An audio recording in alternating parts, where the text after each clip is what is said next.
Good morning friends. નકશો જોયો તો લાસ્ટ લેક્ચરમાં. નકશામાં નીચે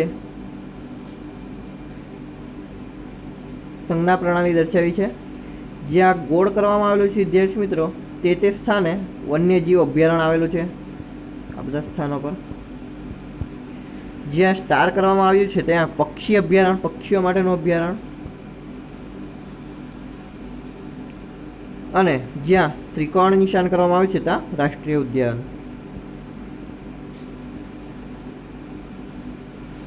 સંજ્ઞા પ્રણાલી યાદ રાખવાની.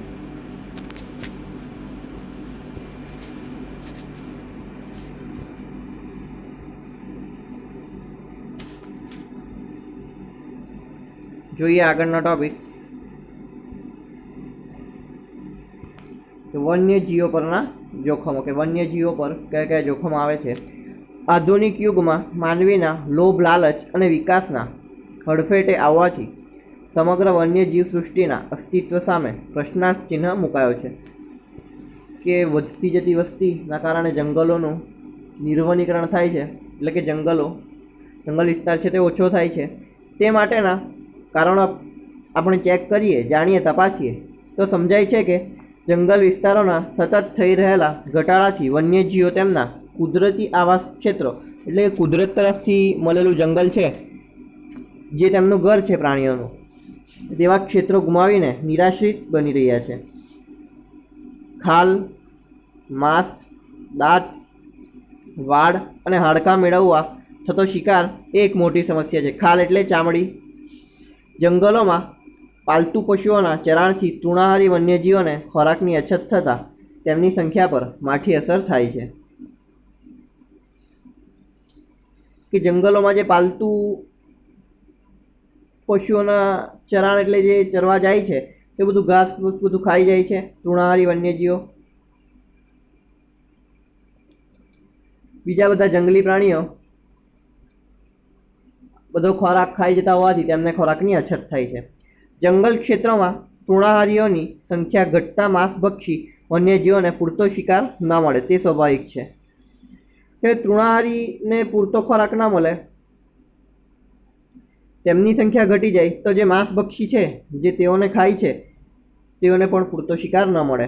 તેથી ખોરાકની શોધમાં માનવ વસ્તીમાં આવી ચડતા તે પશુનું મારણ કરે છે. તમે સાંભળ્યું હશે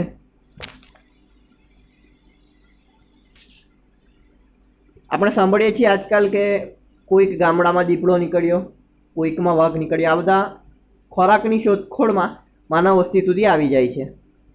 માનવ વસાહતો તરફ આવી જતા વન્યજીવોના માનવી સાથે સંઘર્ષના સંજોગો ઊભા થાય છે અને તે સંઘર્ષો વન્યજીવોને મોતના મુખમાં લઈ જાય છે. કેટલીક વાર તે પ્રાણીનું મૃત્યુ પણ થઈ જાય છે. વળી વન્યજીવોના આવાસોમાં પહોંચતી પ્રદૂષણની અસરો પણ ઘણી ઘાતક હોય છે.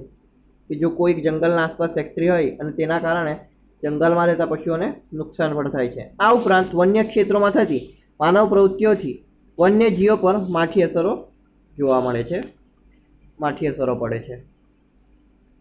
જોઈએ આ બધું માનવીના કારણે પણ થાય છે વિદ્યાર્થીઓ, તો આપણા કારણે પણ ઘણું બધું થતું હોય છે. જોઈએ સામાન્ય વાતો.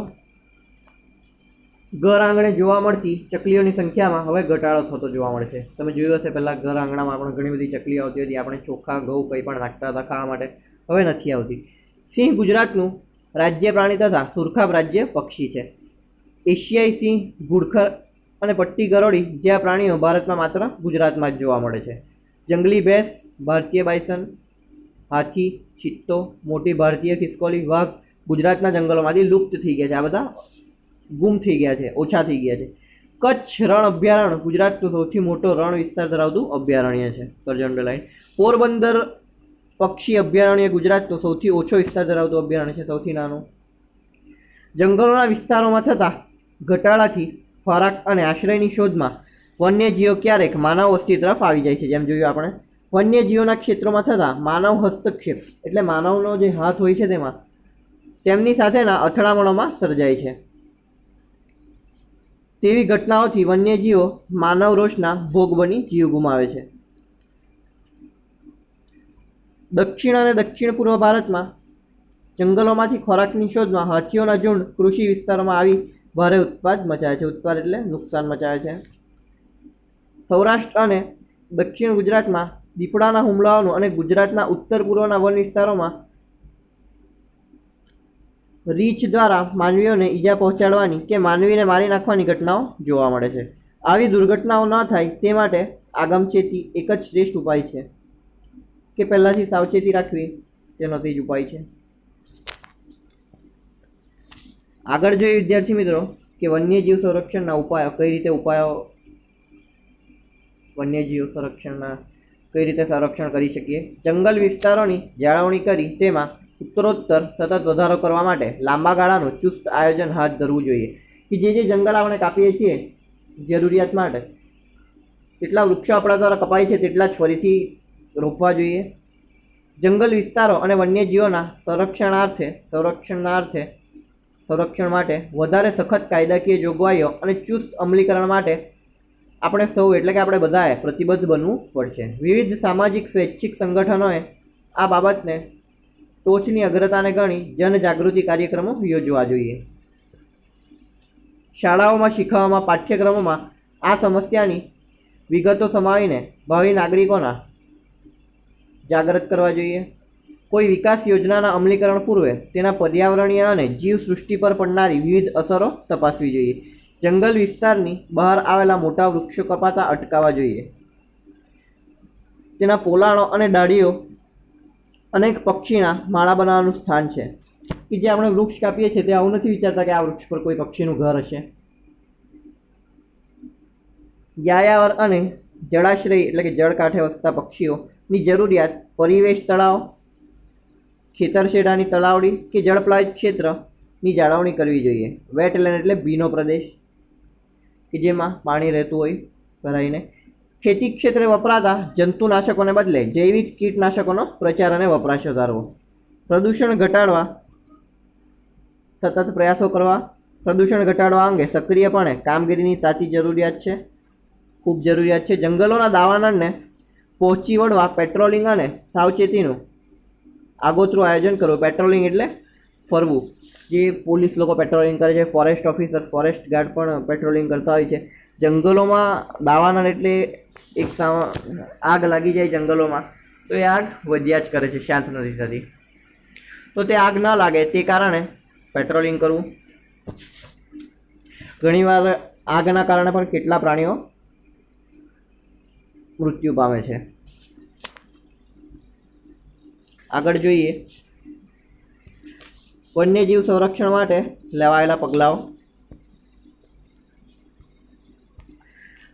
આપણા દેશમાં પરાપૂર્વથી જ વન્યજીવોના સંરક્ષણના કાયદા થતા આવ્યા છે. પહેલાંથી જ વન્યજીવો માટે તેમના બચાવના કાયદાઓ શોધાયેલા છે અને બંધારણ પર પણ ઉલ્લેખ થયો છે. મૌર્ય યુગના મહાન રાજા અશોકના સમયમાં વન્યજીવોના સંરક્ષણ માટે કાયદા બનાવાયા હતા. આપણે ત્યારે નાગરિકોની મૂળભૂત ફરજો અને રાજનીતિના માર્ગદર્શક સિદ્ધાંતોમાં પણ આ અંગેની વિગતો સામેલ છે. જેમ કીધું મેં બંધારણમાં દર્શાવ્યા છે. ભારતીય વન્યજીવ બોર્ડની ભલામણ અનુસાર સંસદે વન્યજીવ સુરક્ષા અધિનિયમો બનાવ્યો. દેશમાં 2014ની સ્થિતિએ 503 અભયારણ્યો અને 102 રાષ્ટ્રીય ઉદ્યાનો અને 14 જૈવ આરક્ષિત ક્ષેત્રોની રચના કરવામાં આવી. જે પૈકીના 22 અભયારણ્યો અને 4 રાષ્ટ્રીય ઉદ્યાનો અને 1 જૈવ આરક્ષિત ક્ષેત્ર ગુજરાતમાં આવેલ છે.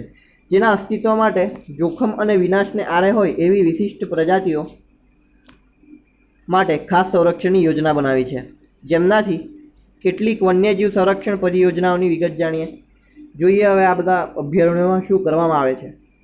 વાઘ પરિયોજના, પ્રોજેક્ટ ટાઈગર. દેશમાં વાઘની ઘટતી જતી સંખ્યા અને શિકારના ભયના સામે આ પરિયોજના 1973માં 9 આરક્ષિત વિસ્તારો સાથે અમલમાં મુકાઈ હતી, જે અંતર્ગત 48 વિસ્તારોને હાલ આવરી લે છે. પહેલાં 9 વિસ્તારો હતા, હવે 48 થઈ ગયા છે. સિંહ પરિયોજના જોઈએ વિદ્યાર્થી મિત્રો. સિંહ બચાવ યોજના એટલે એક સમયે એશિયાઈ સિંહો એશિયાના ઉપમહાદ્વીપના ઈરાન સુધી વિહરતા એટલે વાસ કરતા હતા, રહેતા હતા. તેના શિકાર અને જંગલોના વિનાશથી હાલ માત્ર સૌરાષ્ટ્ર દ્વીપકલ્પના ગીરના જંગલ પૂરતા જ સીમિત થઈ ગયા છે. એક તબક્કે આ વિસ્તારમાં આ સંખ્યા માત્ર 100થી પણ નીચી આવી ગઈ હતી.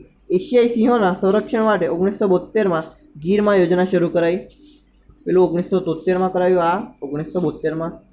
આ ઉપરાંત કાશ્મીરી બારાસિંગા નામની દુર્લભ હરણની પ્રજાતિ માટે હંગુલ પરિયોજના, કરજો અંડરલાઈન.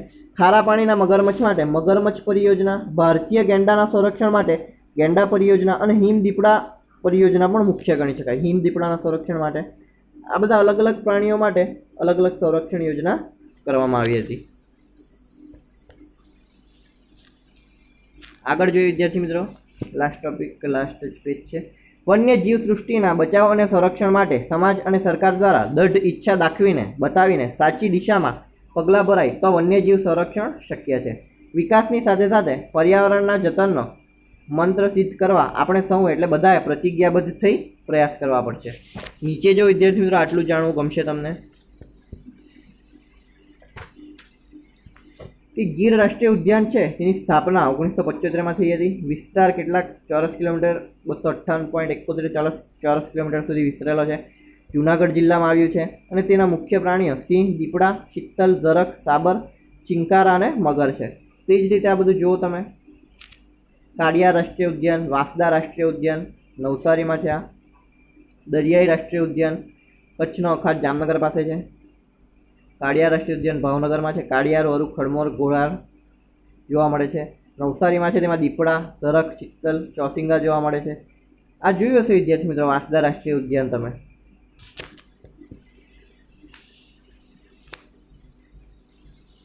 દરિયાઈ રાષ્ટ્રીય ઉદ્યાનમાં સમુદ્રી ઘોડા એટલે કે દરિયાઈ ઘોડા, coral, jellyfish, octopus, oyster, dolphin, dugong વગેરે જોવા મળે છે. સ્વાધ્યાય વિદ્યાર્થી મિત્રો કરવાનું રહેશે તમારે.